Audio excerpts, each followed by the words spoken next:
Hello friends, welcome to my YouTube channel academy. तो आज के क्लास में हम लोग देखने वाले हैं क्लास 12 जो कि बायोलॉजी के हमारा लक्ष्य है 450 प्लस।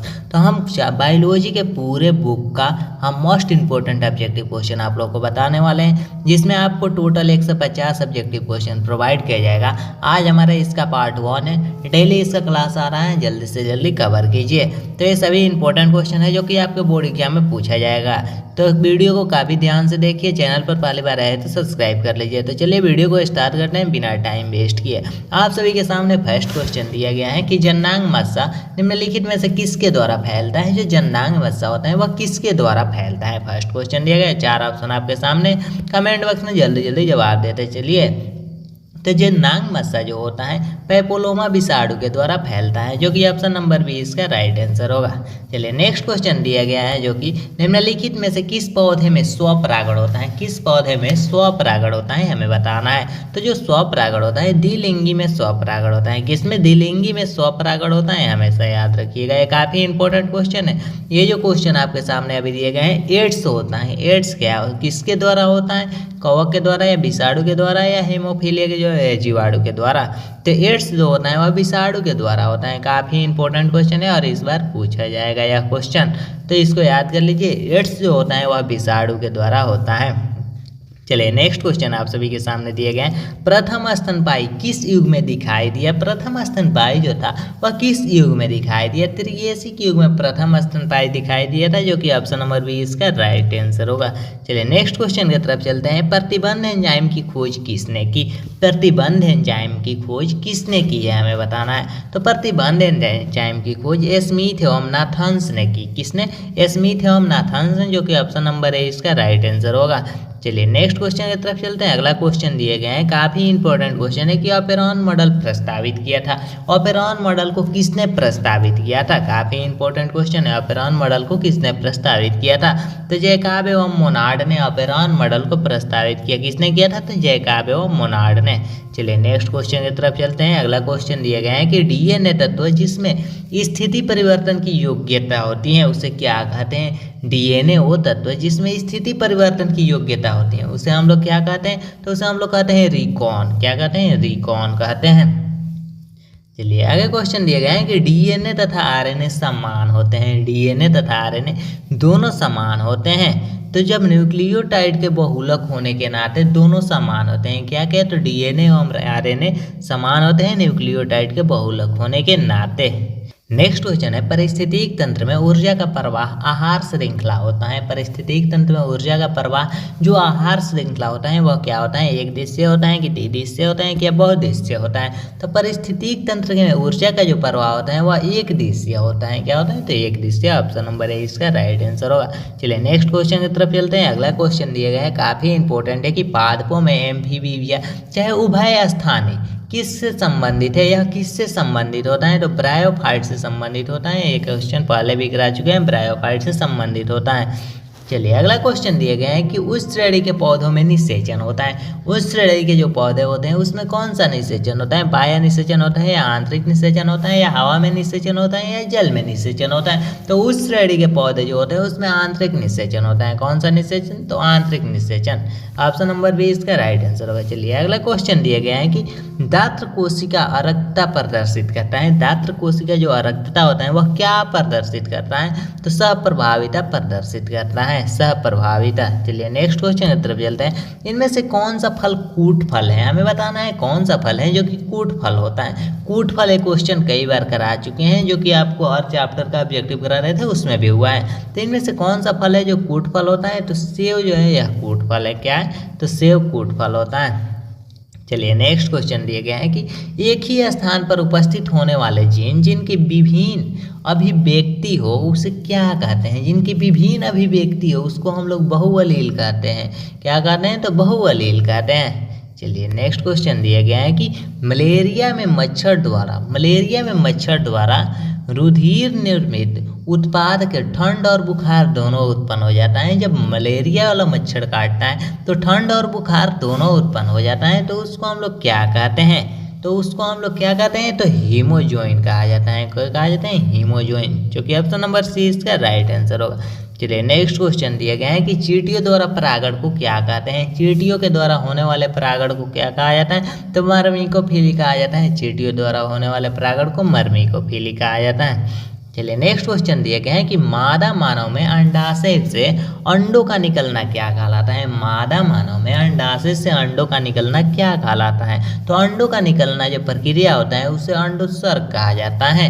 चलिए नेक्स्ट क्वेश्चन दिया गया है आगे, जो कि आपका क्वेश्चन है किसी जीव का विकासीय इतिहास क्या कहलाता है। किसी भी जीव का विकासीय इतिहास जो उसे क्या कहते हैं, तो उसको हम लोग कहते हैं फाइलोजेनी। जो किसी जीव का जैसे विकास होता है तो उसको हम लोग फाइलोजेनी के नाम से जानते हैं, तो इसको हम लोग कहते हैं फाइलोजेनी। चलिए नेक्स्ट क्वेश्चन दिया गया है कि डीएनए के कूट क्रम कहलाते हैं। डीएनए के कूट क्रम क्या कहलाते हैं, तो डीएनए का जो कूट क्रम होता है उसे एक्सॉन कहते हैं। डीएनए के कूट क्रम का एक्सॉन कहते हैं। चलिए मेंडल ने अपने लक्षणों का अध्ययन किया था। मेंडल ने अपने लक्षणों का कितने अध्ययन किया था, तो मेंडल ने अपने लक्षणों को 7 अध्ययन किया था। कितने, तो 7। चलिए नेक्स्ट क्वेश्चन दिया गया है कि जब नर और मादा गैमेट युग्मक होता है, जब नर और मादा गैमेट दोनों युग्मक होता है तब यह क्या कहलाता है। जब नर और मादा दोनों गैमेट युग्मक होता है तो उसे लैंगिक जनन कहा जाता है। आपसे पूछा जाए कि लैंगिक जनन किसे कहा जाता है, तो ये आंसर में लिख सकते हैं जब नर और मादा गैमेट युग्मक होता है तब हम उसे लैंगिक जनन कहते हैं। चलिए नेक्स्ट क्वेश्चन दिया गया है, जो कि अगला क्वेश्चन आप सभी के सामने है। आरएनए के किस रूप की संरचना त्रिपर्णी होती है, त्रिपर्णी होती है। तो आरएनए के किस रूप की संरचना त्रिपर्णी होती है, तो टीआरएनए की संरचना जो होती है वह त्रिपर्णी होती है। किस आरएनए की, तो टीआरएनए की संरचना त्रिपर्णी होती है। चलिए नेक्स्ट क्वेश्चन दिया गया है कि जब नर आकृति में मादा से भिन्न होता है, जब नर आकृति में मादा से भिन्न होता है तब क्या कहलाता है। आकृति में जब मादा से वह भिन्न होता है, क्वेश्चन दिया गया है जब नर आकृति में मादा से भिन्न होता है तो उसे हम लोग क्या कहते हैं, यौन द्विरूपता कहा जाता है। क्या कहा जाता है, तो यौन द्विरूपता कहा जाता है। चलिए नेक्स्ट क्वेश्चन दिया गया है कि नंदनकानन चिड़ियाघर जाना जाता है।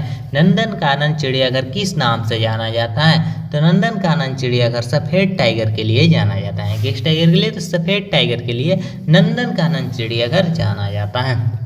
नेक्स्ट क्वेश्चन दिया गया है कि गुणसूत्रीय उत्परिवर्तन का कारण है। गुणसूत्रीय उत्परिवर्तन का क्या कारण है, तो गुणसूत्रीय उत्परिवर्तन का जो कारण होता है असगुणिता, बहुगुणिता, भौतिक प्रभाव, ये सभी होता है किसका, तो गुणसूत्रीय उत्परिवर्तन का कारण होता है तो अगुणिता, बहुगुणिता, भौतिक परिवर्तन, ये सभी जो होता है ये सभी गुणसूत्रीय उत्परिवर्तन का कारण ही है।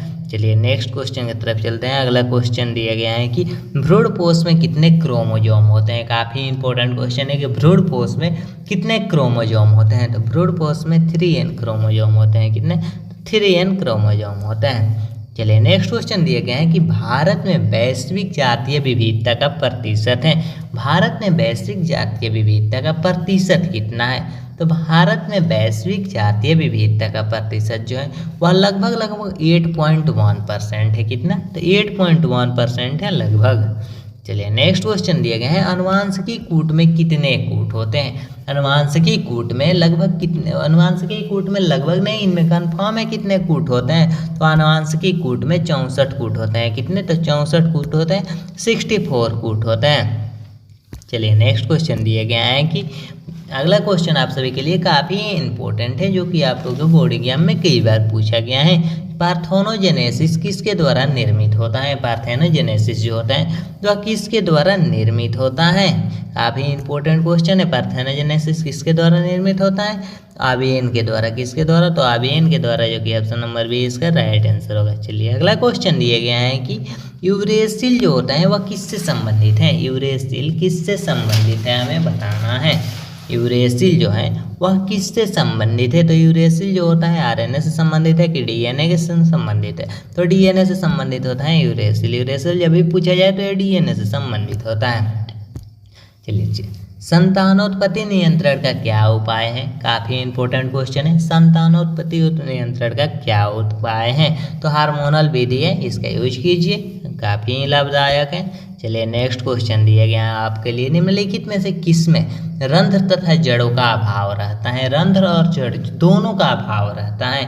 तो जलकुंभी जो होता है इसमें रंध्र की और जड़ दोनों का अभाव होता है। किसमें? तो जलकुंभी में रंध्र और जड़ दोनों का अभाव होता है। चलिए नेक्स्ट क्वेश्चन दिए गए हैं कि अभिसारी विकास प्रदर्शित होता है। अभिसारी विकास प्रदर्शित होता है। तो अभिसारी विकास जो होता है अवशेषी अंगों के द्वारा प्रदर्शित होता है। अभिसारी विकास हमेशा अवशेषी अंग के द्वारा प्रदर्शित होता है। चलिए नेक्स्ट क्वेश्चन दिए गए, विश्व संरक्षण दिवस मनाया जाता है। विश्व संरक्षण दिवस कब मनाया जाता है? चलिए काफ़ी इंपॉर्टेंट क्वेश्चन है कि विश्व संरक्षण दिवस मनाया जाता है। तो 29 दिसंबर को मनाया जाता है विश्व संरक्षण दिवस। नेक्स्ट क्वेश्चन दिया गया है कि स्वबहुगुणिता कृत्रिम रूप से प्रेरित की जा सकती है। कृत्रिम रूप से प्रेरित की जा सकती है कोल्चिसीन के द्वारा। किसके द्वारा? तो कोल्चिसीन के द्वारा कृत्रिम रूप से प्रेरित की जा सकती है। तो ये जो हमारा क्वेश्चन था इसमें हम लोग टोटल 35 ऑब्जेक्टिव क्वेश्चन सोल्व किए, जो कि आपके बोर्ड एग्जाम के लिए काफ़ी इंपॉर्टेंट है। तो वीडियो में नीचे जो नंबर दिख रहा है PDF चाहिए तो PDF का लिंक नीचे डिस्क्रिप्शन में व्हाट्सअप ग्रुप का लिंक है। व्हाट्सअप ग्रुप को जरूर से ज्वाइन कर लीजिएगा। चैनल पर पहले पर आए तो सब्सक्राइब कर लीजिए, वीडियो को लाइक कर दीजिए। मिलते हैं नेक्स्ट वीडियो में। जय हिंद, वंदे मातरम।